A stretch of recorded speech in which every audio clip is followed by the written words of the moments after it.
Después de mi accidente automovilístico, decidí fingir amnesia para jugarle una broma a mi esposo y a mi hijo.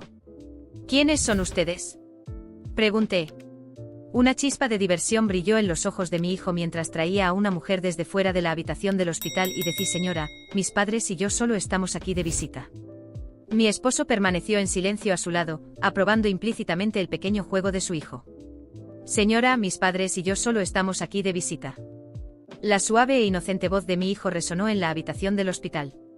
Con una venda envuelta alrededor de mi frente, miré hacia abajo a mi hijo de 5 años, Javier, cerrado de 2 manos con una sonrisa traviesa en su rostro. Mi esposo Martín, de pie a mi lado con su impecable traje hecho a medida, me miraba con una mirada intensa y escrutadora, pero no corrigió las palabras de nuestro hijo. La mujer a la que Javier se aferraba llevaba un vestido largo y blanco. Parecía elegante y dulce, pero se sonrojó ligeramente cuando la miré, acomodando su cabello detrás de la oreja en un gesto nervioso. Cuando Javier notó mi atención en Luisa, rápidamente dio un paso adelante, colocándose de manera protectora entre Luisa y yo, su madre. Supongo que si realmente estuviera sufriendo de amnesia, podría creer que estaba viendo a una familia perfectamente feliz de 3. Javier tiró de la mano de Martín. Papá, ahora que mamá ha perdido la memoria, pueden divorciarse por fin. Aunque lo dijo en un susurro, se aseguró de que pudiera escucharlo claramente. Conocía su pequeño truco. Me estaba castigando porque ayer lo regañé avergonzándolo frente a la ama de llaves. Estaba enojado. Así que esta era su venganza. Así es como Javier se divertía, convirtiéndome en el blanco de sus bromas. Pero no tenía intención de seguirle el juego, ya que había fingido pérdida de memoria. ¿Quién podría seguir con eso? Fingiría que no había ni hijo ni esposo.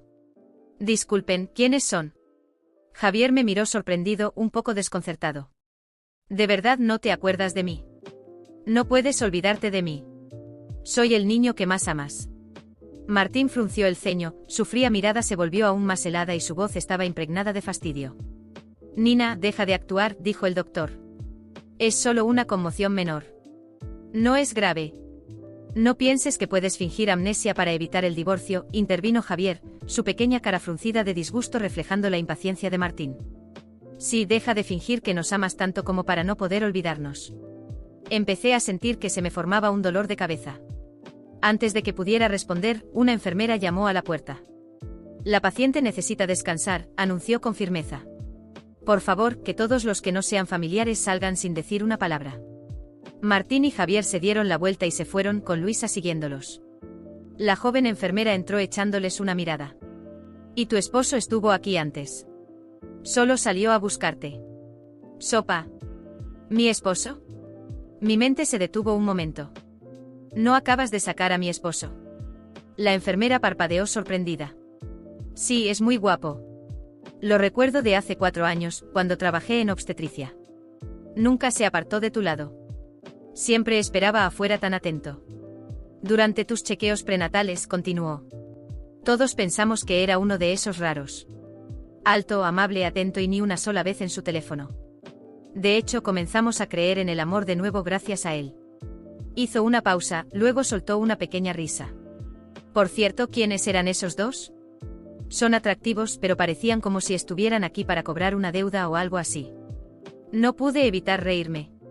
Durante mis 14 chequeos prenatales, Martín no había venido ni una sola vez. El hombre que siempre había estado a mi lado era mi medio hermano menor, Daniel, que solo tenía 18 años en ese entonces. No me molesté en explicar mi relación con Martín y Javier. Pronto no importaría. Momentos después, Daniel entró con un contenedor de comida, ligeramente sin aliento. Mi estómago gruñó al verlo. No había comido en todo el día y los dolores de hambre se habían convertido en dolor. Daniel abrió cuidadosamente el contenedor, colocando la sopa, las servilletas, el agua y la cuchara con un cuidado meticuloso.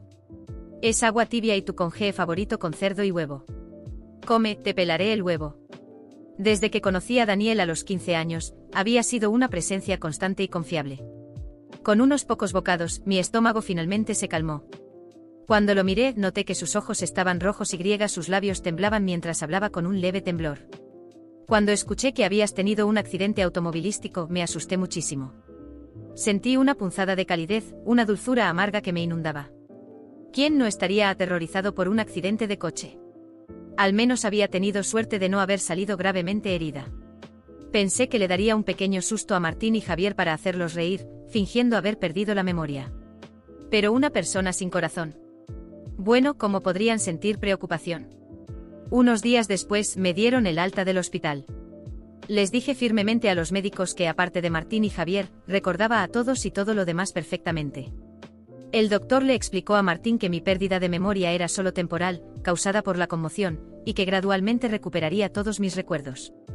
De vuelta en la casa de Martín, subí las escaleras, ignorando la alegre melodía de piano que venía de la sala de estar. Javier y Luisa estaban tocando un dúo, y cuando terminaron, Luisa le dio un orgulloso pulgar arriba. Nuestro pequeño pianista, eres increíble. Javier se sonrojó y sonrió. Es porque eres una tan buena maestra. La imagen perfecta de una madre. Un hijo amoroso sin decir una palabra, seguí subiendo las escaleras, viendo cómo la sonrisa de Javier desaparecía. Luisa se levantó rápidamente. Señora Lake, ¿cómo se siente de pie en las escaleras? Asentí cortésmente, casi recuperada. Por favor, continúen. No me disgustaba Luisa, la envidiaba. No era una tercera en mi matrimonio. No, ella era el primer amor inolvidable de Martín.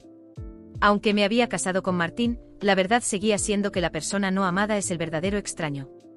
Martín se había enamorado de ella a los 18, y el mes pasado, cuando la corporación Wynn declaró la quiebra, Luisa había vuelto.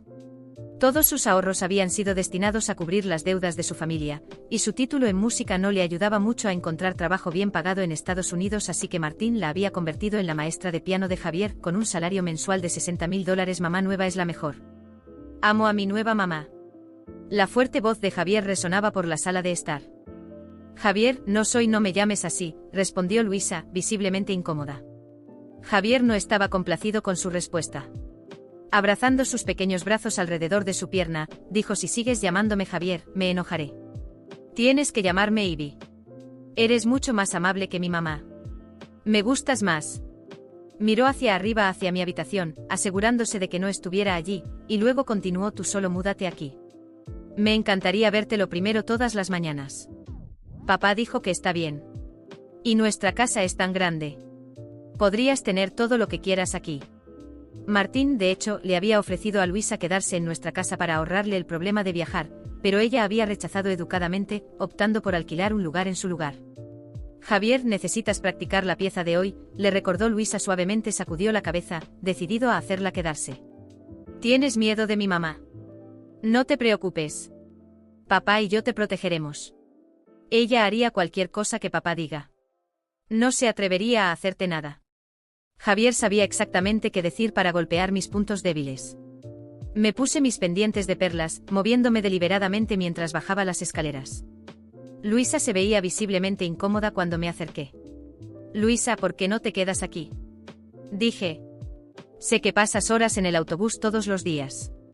No te preocupes. Eres más que bienvenida. Javier parecía atónito, tomado por sorpresa. Normalmente si Martín mencionaba el nombre de Luisa en estado de ebriedad, yo me ponía a llorar. Supongo que pensó que había encontrado el arma perfecta para castigarme. Pero hoy su arma parecía haber perdido su filo. Quiero helado, exigió Javier. Dame 2, no 10. La única respuesta fue el sonido de la puerta cerrándose detrás de mí.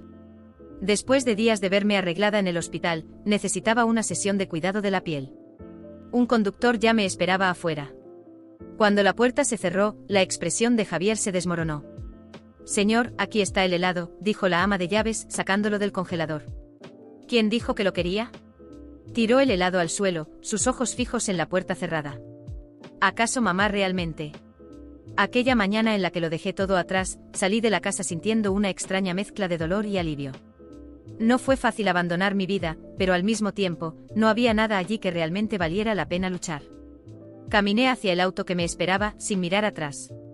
El peso de ese matrimonio, la decepción de ser una madre rechazada, todo eso quedó atrás en cuanto crucé la puerta.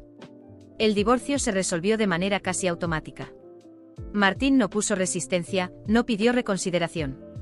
En el fondo parecía satisfecho con el desenlace. Creo que él también estaba cansado, atrapado en un matrimonio que no significaba nada para él. Firmé los papeles y sin ninguna ceremonia, cerré ese capítulo de mi vida. No hubo lágrimas ni despedidas emotivas. Solo una frialdad que reflejaba el vacío que nuestra relación se había convertido. En cuanto a Javier, parecía aliviado por mi partida, casi celebrando que finalmente tenía la familia que tanto quería junto a Luisa. No me dijo ni una palabra. Los primeros meses después de mi salida fueron difíciles. Estaba sola. Me instalé en un pequeño departamento, lejos de todo lo que recordaba a mi vida anterior. Cada día era una lucha por encontrar equilibrio y empezar de nuevo. El silencio de las noches era complicado, pero al mismo tiempo, había una paz que no había sentido en mucho tiempo. Era libre. Y eso era lo que importaba. Decidí que no miraría más atrás.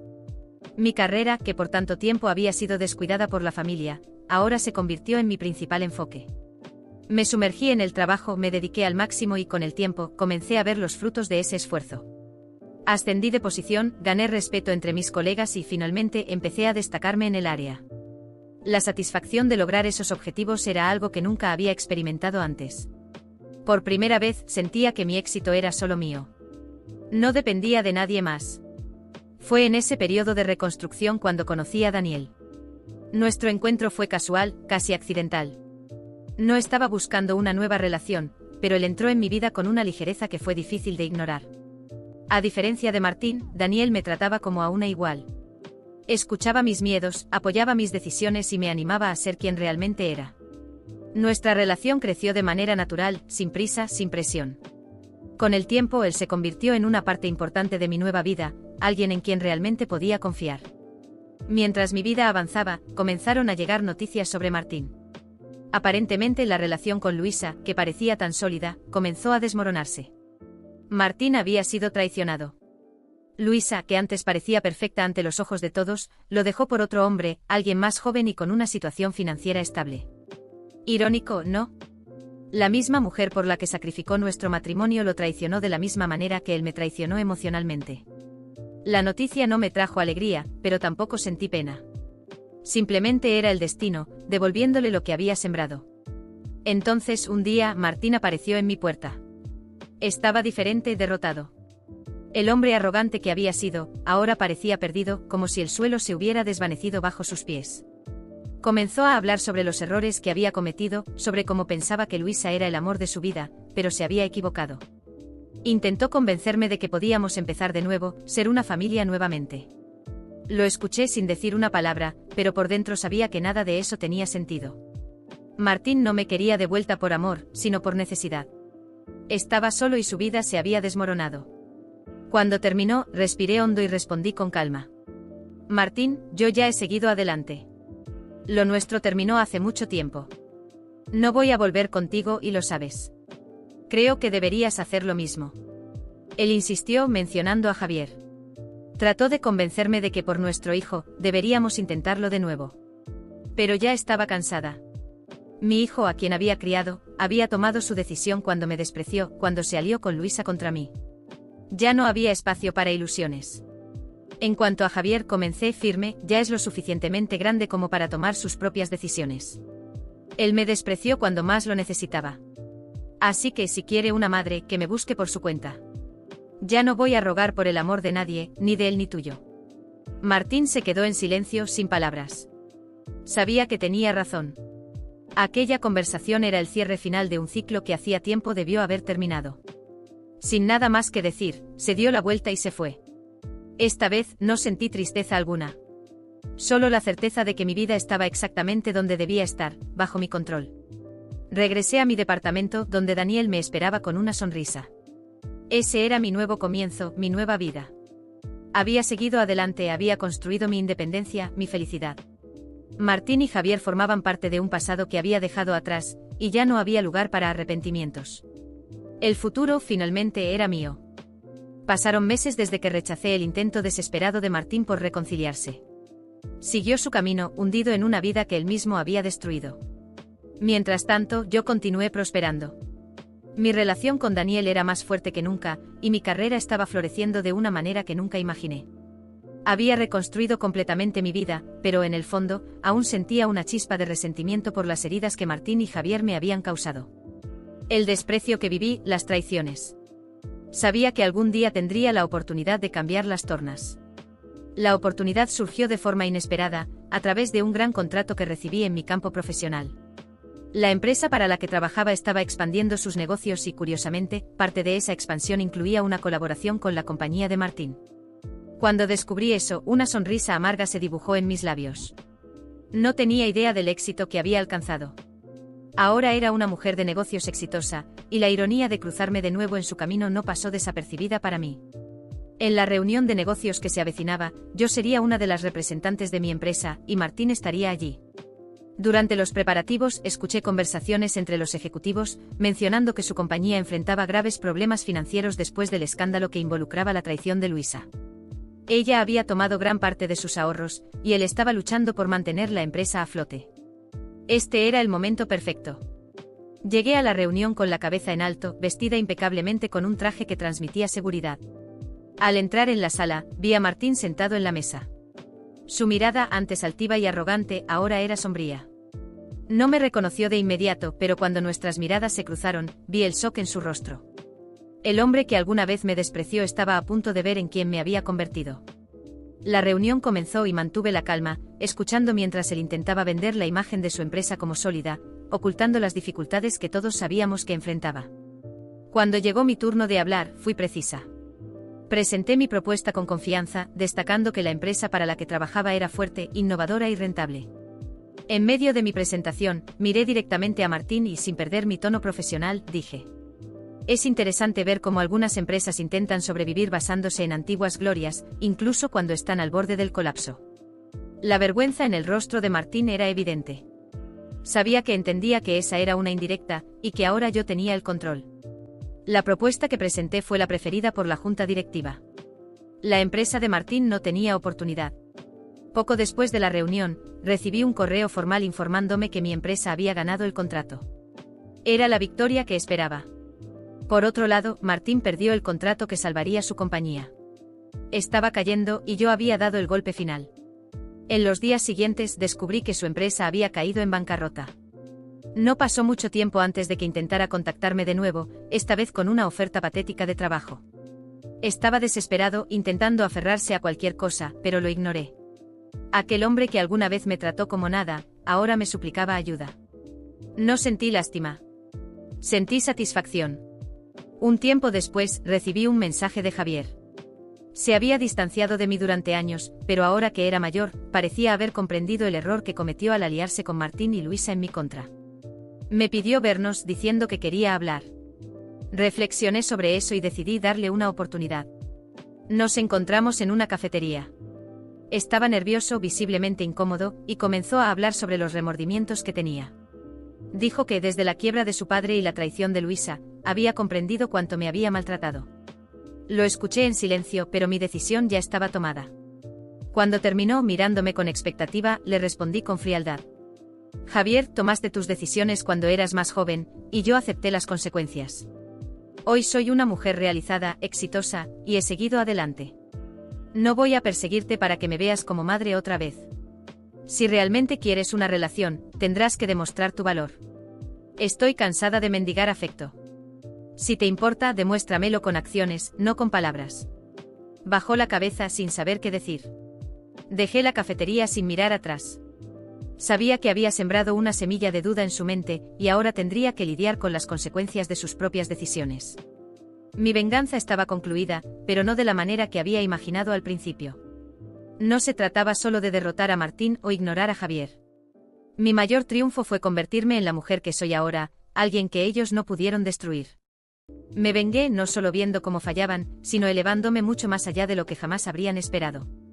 Y ahora, mirando hacia atrás, puedo decir con certeza, mi vida es mía, y ellos, tanto Martín como Javier, son solo capítulos cerrados de una historia mucho más grande.